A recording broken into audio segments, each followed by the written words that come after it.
Hello from Los Angeles, lovely people. We're halfway through the week, but we're going to keep on grinding and shining because that's what we do. I'm Coy Wire. This is CNN 10, and today's our first hashtag Your Word Wednesday of the season. Follow me at Coy Wire on Instagram, Snapchat, and TikTok, and put your unique vocabulary word in the comment section of my most recent post, and we're going to choose one winner for tomorrow's show.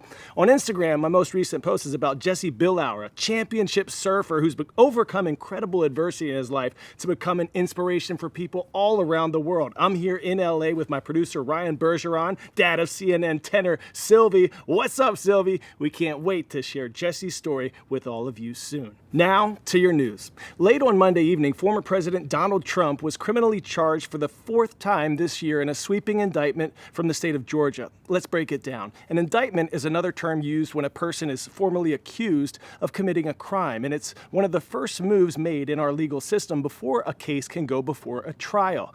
An indictment is different from being convicted of a crime, and it's also not the same as receiving a guilty or not guilty verdict. The former president is now facing 91 charges across 4 indictments. The indictment Monday night included 18 defendants in addition to Trump, and it was the result of a long-running investigation that started in early 2021. Monday's charges concern Trump and others' conduct after the 2020 election and say that Trump's team allegedly misled state officials in Georgia, organized fake electors, harassed an election worker, and breached election equipment in rural Georgia County. Trump has denied all wrongdoing, and his attorneys slammed the indictment, saying that the grand jury presentation was one-sided and called Monday's events shocking and absurd.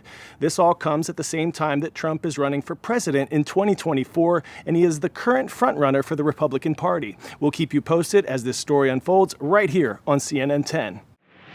Up next, we have more information on the devastation in Hawaii after wildfires ravaged the island of Maui. It's still not known what started the fires, but there's been a renewed focus on the power lines that fell on the ground in the burned area and the gust of winds that knocked them over. Now some locals are blaming Hawaiian Electric for not shutting off power to high-risk areas. They say that could have prevented the deadly fire. The fires have also brought tension in Maui between locals and tourism as residents and officials warn tourists against traveling to Maui, especially as many hotels are now needed to host evacuees and first responders. We'll go now to our chief climate correspondent, Bill Weir, who met with dedicated individuals bringing aid and resources to the region. Me and Brittany will lead the front. We got right behind us. Just stay close. When Charlie and Brittany Fleck saw pictures of the devastation on Lahaina, the couple from Maui knew they had to do something. Come, we can give you cash. We got cash. Money? Yeah, we need Thank you. right now. I think there's a big ice truck. We got help on the way.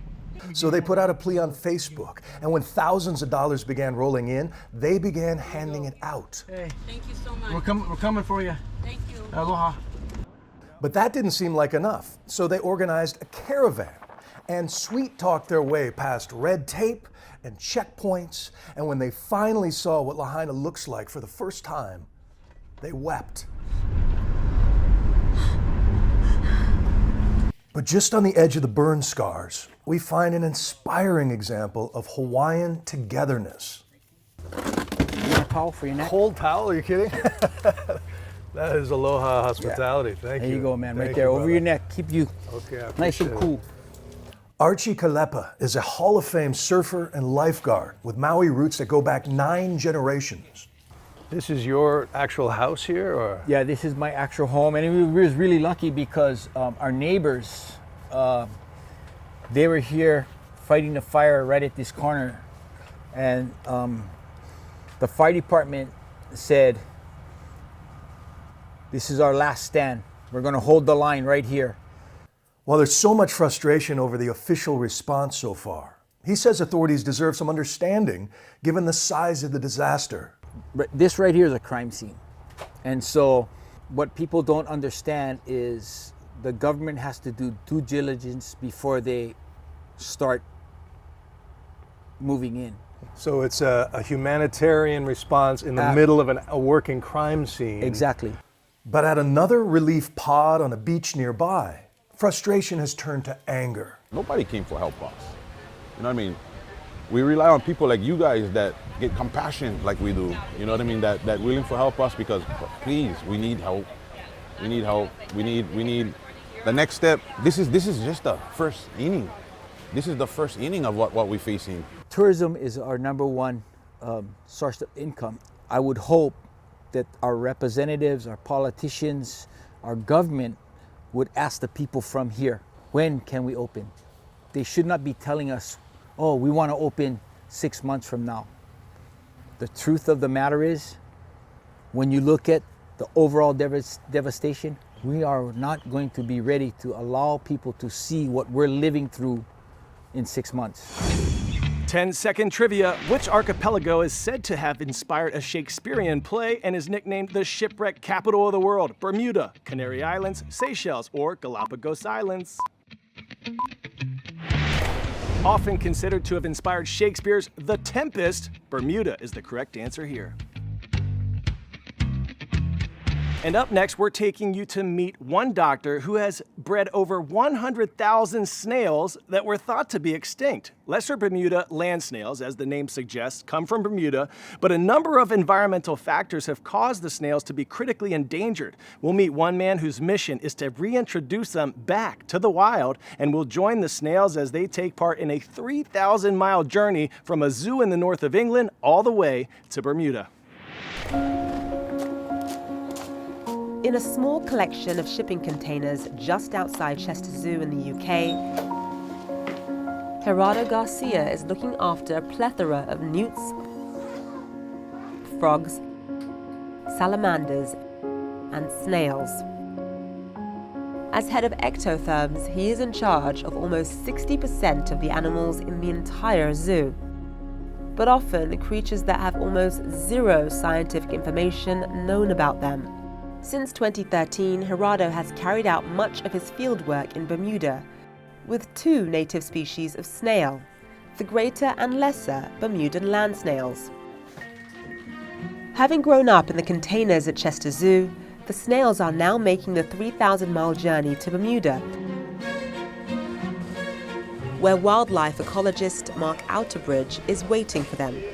Good to see you again. All right.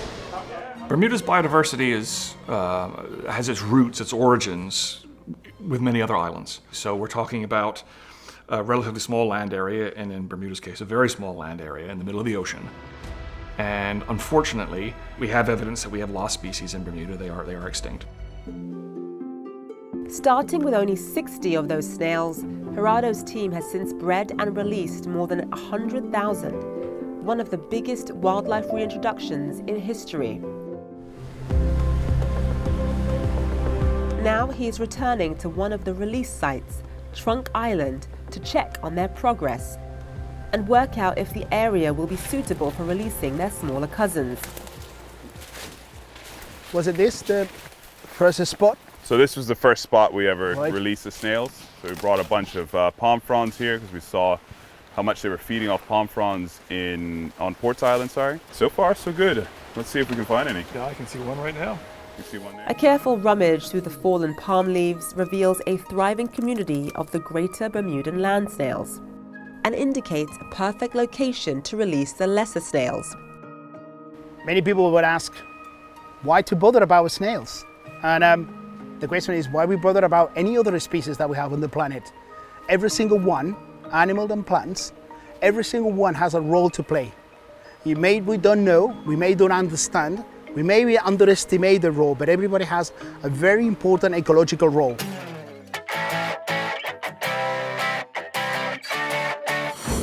And for today's story, getting a 10 out of 10, Thanksgiving only comes once a year, but soon roller coaster enthusiasts may be able to get a dose of Thanksgiving gravy whenever they want. That's right, check out the plans for this Thanksgiving-themed roller coaster at the Holiday World Amusement Park in Indiana. The plans come complete with a jar of cranberry sauce. The ride, called Good Gravy, is set to open during the park's 2024 season.